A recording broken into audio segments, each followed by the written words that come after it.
Bienvenidos en Contexto, mi nombre es Sebastián Salazar y los voy a acompañar los siguientes 30 minutos. El día de hoy vamos a hacer un análisis coyuntural, vamos a seguir viendo lo que está pasando luego de la primera vuelta electoral presidencial y ahora esperando a la segunda vuelta. ¿De qué manera se han configurado estos distintos equipos? ¿Qué se está haciendo en estos momentos? ¿Qué están haciendo los candidatos?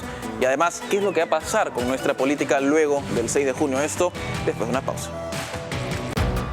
En Contexto llega gracias a Fundación Naumann, Universidad César Vallejo y Los Portales.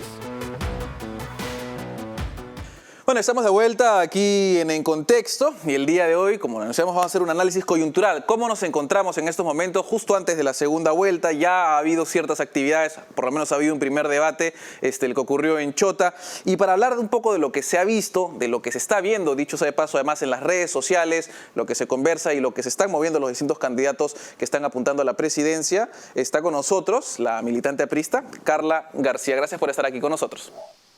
Muchas gracias, Sebastián, por la invitación.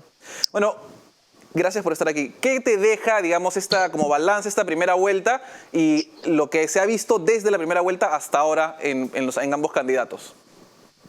Bueno, la primera vuelta a todos los peruanos y los que estamos en política aún más nos ha hecho ver que realmente el desarrollo y el crecimiento país que habíamos visto en puntos porcentuales no se había de alguna manera comunicado y no había llegado a las casas de los peruanos más humildes, nos guste o no. Porque en realidad me parece que las personas que están del centro y la derecha están todo el tiempo diciendo que el desarrollo y que el crecimiento, pero sí, definitivamente la elección de Castillo con una gran cantidad de votos y su pase a la segunda vuelta es una demostración de que a la política a veces le sobra academicismo y le falta calle y que no hemos sabido comunicar y no hemos sabido llegar a las personas del centro y del sur del Perú que votaron por una alternativa como la de Castillo, ¿no? Eso esencialmente, hay dos Perús.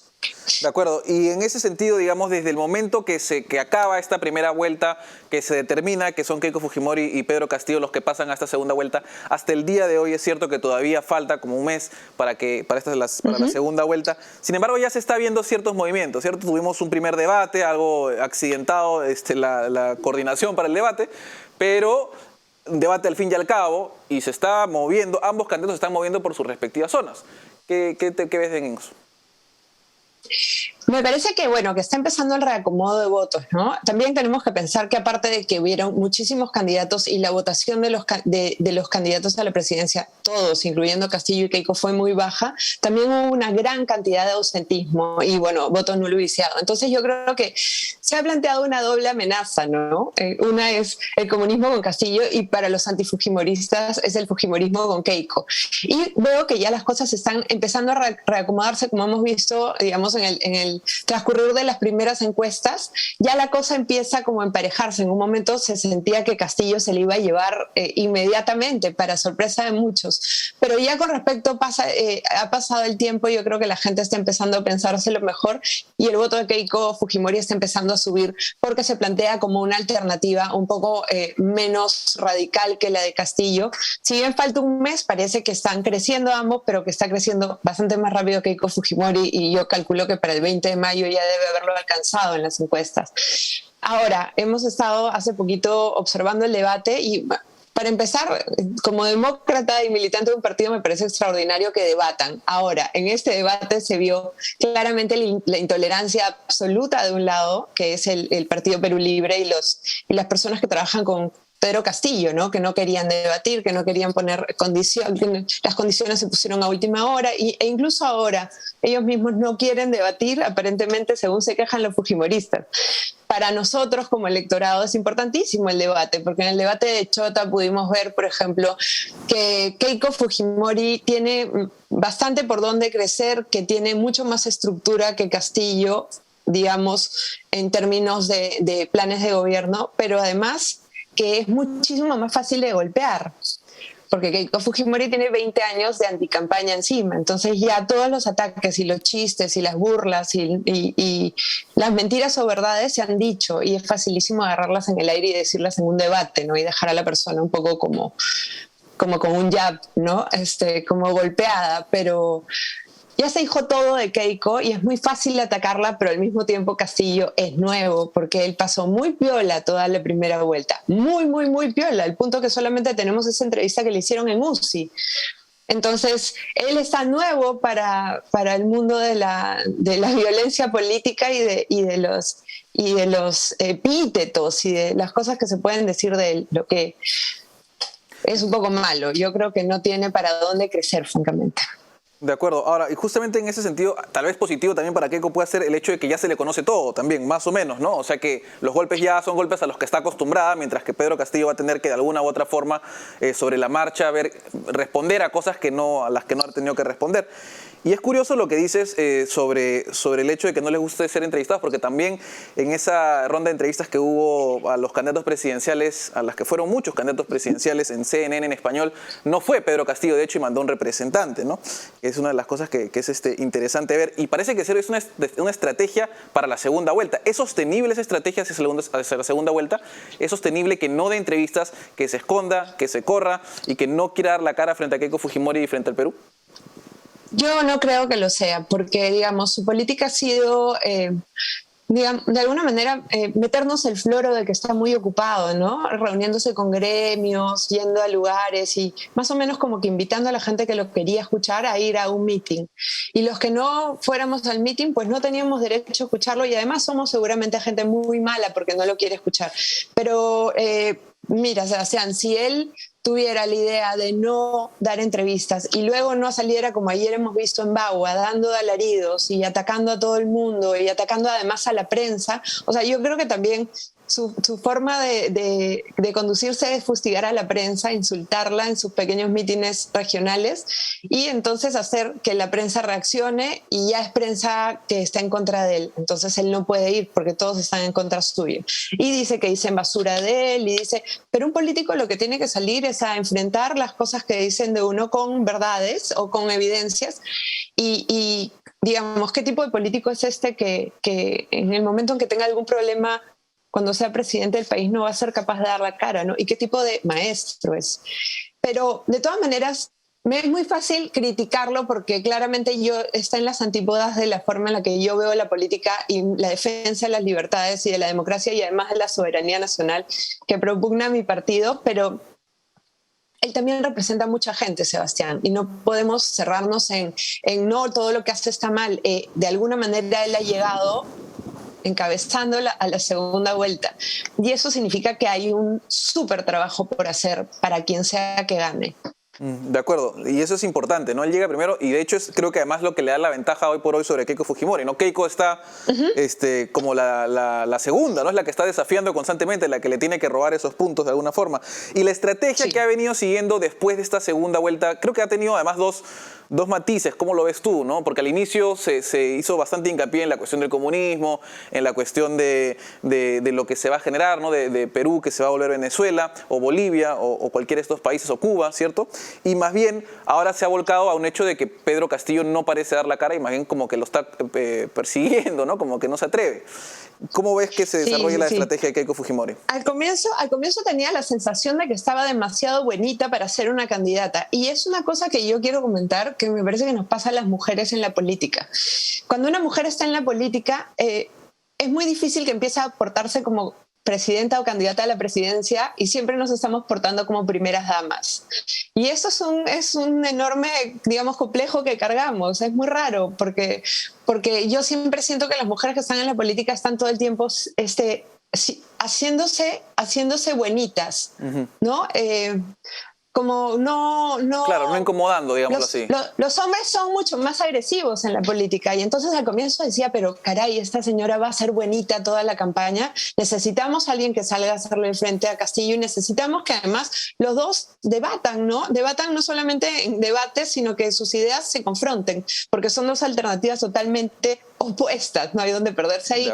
Y entonces, pero ahora, como tú dices, ha empezado, ya le ha gustado, ¿no? Ella está Castillo por el ring corriendo, ¿no? Sin darle la espalda y ella está dándole golpecitos y me parece simpático porque además demuestra que él se está corriendo, ¿no? Esa frase "no te corras, Pedro, no te corras", está bastante buena porque es lo que está pasando. Este señor, cuando está frente a ella, es incapaz de tener ideas o sea, hace los ataques básicos, ¿no? Que haría cualquier troll en las redes sociales. Pero luego, cuando está detrás, sale a decir cosas horribles, como, repito, lo que hemos visto en Bau hace poquito, ¿no? Que sale a hablar pestes de la prensa, a decir que ya no habrá Sutran para los transportistas, a ofrecer un montón de cosas que no tienen ninguna lógica y no se sostienen en nada, salvo que el señor quiera llevarnos directamente al caos, ¿no?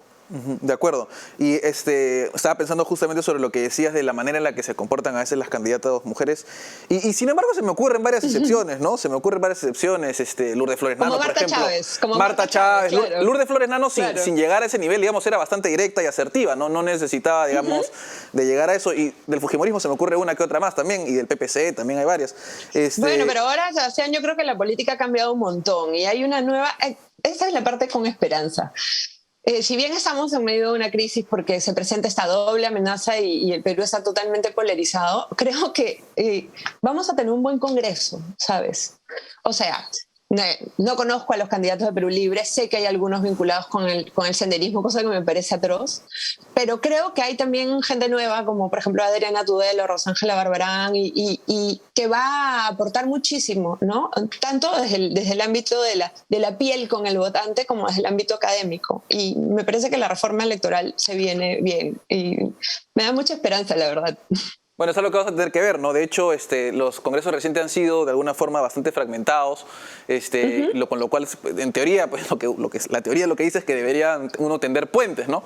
No parece ser que se condiga mucho con la práctica, en los últimos años al menos, pero sí es cierto que eso da pie a eso y además vamos a ver cómo se desarrollan. Además, tú, creo, también perteneces a esta nueva generación, si bien hubo un tema con la inscripción del APRA en esta última contienda. Mi generación está un poco vieja, Sebastián. Bueno, esas cosas pasan. Pero antes de ¿cómo se llama esto? De ir a la pausa, porque tenemos que ir a la pausa, te dejo la pregunta y acabamos de hablar sobre Castillo.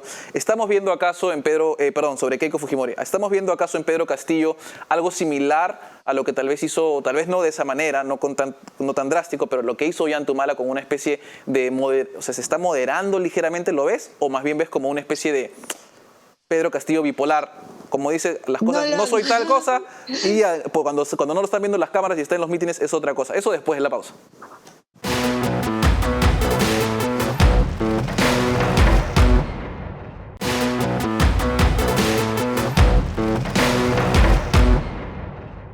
Bueno, estamos de vuelta aquí en Contexto. Está con nosotros la militante aprista Carla García. Y la pregunta que le hacíamos, tal vez una pregunta algo confusa, era si veía en Pedro Castillo que se estaba moderando o si más bien veía en Pedro Castillo una especie de bisagra en la que se portaba de una forma frente a algunos y se portaba de otra forma frente a otros. Adelante, Carla.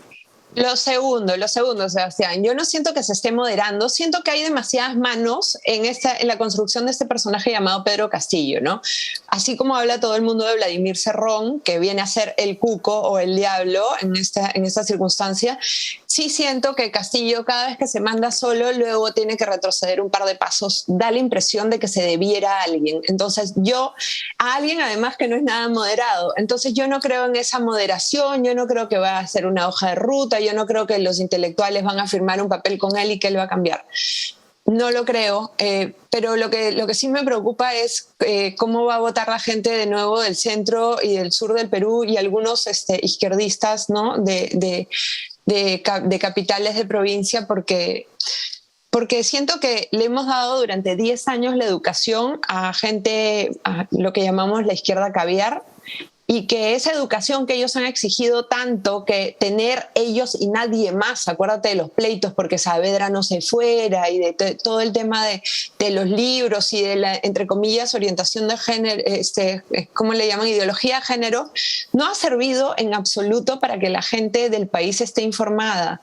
Entonces nos estamos enfrentando a una ciudadanía que es nuestra, a la que tenemos que amar porque son peruanos como nosotros, que están totalmente desinformados y frente a la amenaza de que venga una persona y les mienta permanentemente. que les mienta, que les diga que la fiscalización no sirve, que les diga que no van a haber importaciones, que les diga que la leche que el ganadero saca a la vaca tiene que ser para alimentar al pueblo. Ah, sí, ¿quién le va a dar la plata al ganadero? ¿Quién le va a pagar a ese hombre? ¿Cómo? O sea, es muy fácil mentir cuando la población no está educada. ¿Y a quién le hemos encargado estos años la educación de los peruanos? Si no es a la izquierda. Ahora, hemos sido súper concesivos. Y es cierto que, digamos, que cualquier tipo, como bien decías, cualquier tipo de discusión, que a veces se acaloraba bien rápido, dicho sea de paso, en torno particularmente a la educación, como otras cosas más, no ha dejado que haya justamente el consenso del que estábamos hablando, ¿no? De que ya quedemos en esto, quedemos en un poco, si no era o una posición o la otra, con lo cual al final es difícil pactar. Ahora bien, en este contexto, el APRA, ¿cierto?, es uno de los partidos, de los pocos partidos extremadamente institucionalizados que tenemos, ¿cierto? Probablemente el más institucionalizado que tenemos. Y en ese sentido, el APRA ha fungido siempre y ha tenido, con grandes personajes además en los últimos 20 años, un rol central en la política peruana. ¿Cuál es, digamos, el rol del APRA hacia futuro, ¿no? Nuevamente digo que como que parece que hay una nueva generación. Yo conozco cada vez más apristas más jóvenes que cada vez están interesados en meterse. No que los más mayorcitos no puedan meterse también, porque la verdad que por algo tienen esa profesión, ¿no? Pero hay en efecto un rol que ha venido cumpliendo el APRA los últimos 20 años, y diría hasta antes también, ¿no? ¿Qué viene en los siguientes 20 años? O bueno, por lo menos en los siguientes 5, un año. El APRA es, como dice el Guachafo de Arjona, experiencia y juventud. Entonces yo creo que viene mucho para el APRA, porque va a haber que reinscribir el partido y tener nuevas firmas. El próximo año vienen las elecciones distritales y regionales. Yo personalmente pienso que los partidos políticos están hechos para ir a las elecciones y que un partido no debe dejar pasar una elección. Lamentablemente, con lo que nos sucedió esta vez con el Jurado Nacional de Elecciones y la no inscripción del APRA fue triste, pero yo creo que un partido político está hecho para ir a todas las elecciones. Y no es el futuro del APRA, es el presente del APRA, porque nosotros ya nos hemos enfrentado al castrochavismo antes y lo hemos vencido en el año 2006. Entonces yo creo que en ese momento el rol histórico del APRA tiene que seguir siendo el mismo que ha sido a lo largo del tiempo. Primero, la lucha por la libertad. Dos, asegurarnos que la soberanía nacional sea respetada y que no se mete Evo Morales a decir que es el padrino de este señor Castillo. Y bueno, avanzar en todo lo que sea los derechos de las minorías. Pero acaban de hacer un plenario y han lanzado una carta diciendo que no estamos con el comunismo, y ese plenario ni siquiera hubiera tenido que llevarse a cabo, porque es evidente que el APRA siempre se ha enfrentado al comunismo y hemos ganado. Entonces yo creo que los compañeros ahora van a ir bien contentos a votar por la libertad. Y luego pasar obviamente al lado de la fiscalización, ¿no? Porque, digamos, Keiko Fujimori no lo está haciendo mal, pero no es nuestra candidata. Nosotros también hemos tenido un pasado horroroso con el fujimorismo. De acuerdo, sí. Y hay que tener esperanza, y no hacer política de odio. Creo que incluso cuando hablo de Castillo trato de no ser una persona que lo ataca demasiado, y trato todo el tiempo de entender, y creo que esa es la función que tenemos que hacer todos los políticos y los periodistas como tú, ¿no? Porque ellos buscan la polarización, ellos buscan que sea un tema de los que están en la pantalla y los que no están en la pantalla, los ricos y los pobres, el empleador y el empleado, y esa polarización rema, ¿no? Trae agua hacia el molino del comunismo. Y ya sabemos por experiencia propia que el comunismo y la estatización y no solamente lleva a la pobreza, y tenemos en este momento todos que apuntalar a nuestro país y defender la libertad. Es cierto, es cierto. Además yo recuerdo historias de mi abuelo, que me contaba los enfrentamientos que había en los centros federados en San Marcos entre los apristas, los comunistas, y bueno, los que él representaba en su debido momento, ¿no? Se sentía muy orgulloso que ganaba el APRA, el centro federado, me acuerdo, cuando era chico él. Qué lindo. Pero han sido, hemos tenido historias larguísimas, ¿no? Claro, ahora, por ejemplo, me refiero al hecho de que, sí, digamos, a ver, mi abuelo nació... Era tranca, ganarle al APRA, claro, y además ha estado toda la vida ahí, ¿no? Eso es lo otro a lo que me refiero particularmente. Pero más allá, además, tomando en cuenta esta perspectiva histórica que trae el APRA siempre a la palestra, ¿cómo ven la política peruana? ¿No? ¿Cómo ves tú, mejor dicho, no tienes que representar necesariamente el partido, pero cómo ves tú a la política peruana cerrando este 6 de junio? O sea, cerrando esta vuelta, vaya para quien vaya, ¿qué es lo que tiene que pasar y para dónde se va a ir? ¿O son dos caminos que no se pueden encontrar? Ya llevamos como 10 años, no, bueno, más años en realidad de política de odio. Yo diría que viene desde el 90, ¿no? Con sub y bajas. Y yo creo que el Perú no, o sea, en este momento no queda otra, sino que hacer política de convergencia de diversidades, ¿no? Yo sí creo que en el Congreso va a haber algún momento en que esos congresistas nuevos, por ejemplo, de los de Perú Libre, que vienen a representar más o menos lo que era en el FREPAP en el Congreso anterior, una novedad, una sorpresa, no sabemos quiénes son.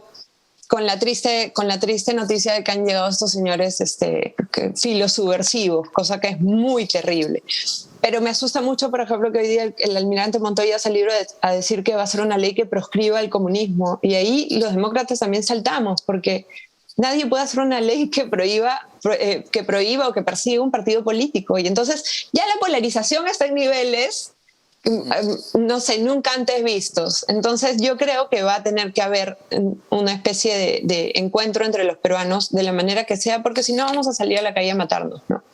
Entonces yo a partir del 6 de junio creo que ojalá haya triunfado la libertad y que la persona que va a gobernar el país sepa que no se la va a llevar fácil, que va a ser muy complicado, que tiene la fiscalía encima, que va a ser muy complicado deslindar de la corrupción del gobierno anterior, que no era suyo sino de su padre, pero que yo tengo la esperanza de que va a saber conducir los destinos del país, pero además hacer un equipo plural que incluya a todos los peruanos, cosa que no pasa hace muchísimo tiempo, y creo que es la madre de todos los problemas del Perú, ¿no? Hacer política solamente para los que votaron por mí, para mi argolla, para los que están ahí, ¿no? Entonces, cuando se gobierna para todos, amigos y enemigos, y te olvidas en ese momento de que eran tus enemigos, vas y gobiernas bien.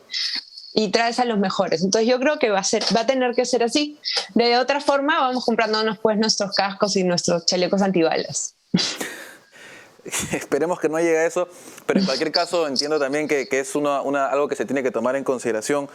Y es algo que se ha hecho antes en distintos países, ¿cierto? Porque además se ve en Venezuela cómo la gente pelea por su libertad tan personal como es esto. Sí. Muchas gracias. Y lo tenemos tan cerca, sí, pues. Sí, gracias, Sebastián, me ha encantado estar contigo. Muchas gracias por la entrevista, vamos a estar entonces atentos y nada, vamos a una pausa y volvemos a las conclusiones. Muchas gracias, Carla.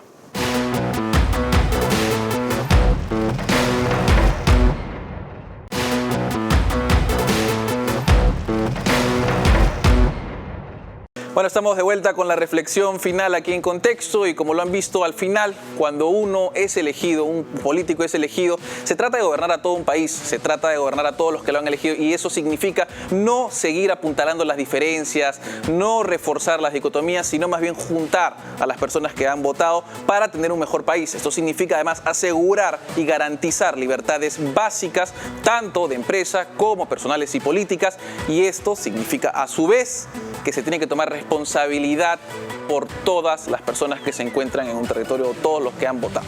No se puede seguir votando o no se puede seguir apuntando a dividirnos, porque eso nos va a llevar a situaciones que ya hemos visto en nuestro país y a los cuales conocemos por la cantidad de gente que hemos entrevistado aquí. Así que tengan mucho cuidado por quién vayan a votar en este 6 de junio y vean además lo que van haciendo los candidatos conforme llegan a esa fecha. Siempre es importante analizar antes de votar. Pero bueno, nosotros con eso nos despedimos a esta hora y los vamos a hacer acordar que siempre nos pueden buscar a través de YouTube. Ponen en Contexto, encuentran todos nuestros programas, todos los análisis que hemos hecho, se encuentran ahí todos los temas salud, educación, análisis coyuntural de política, análisis coyuntural económico, lo que se le ocurra, ahí lo encuentran. Nos vemos otro día.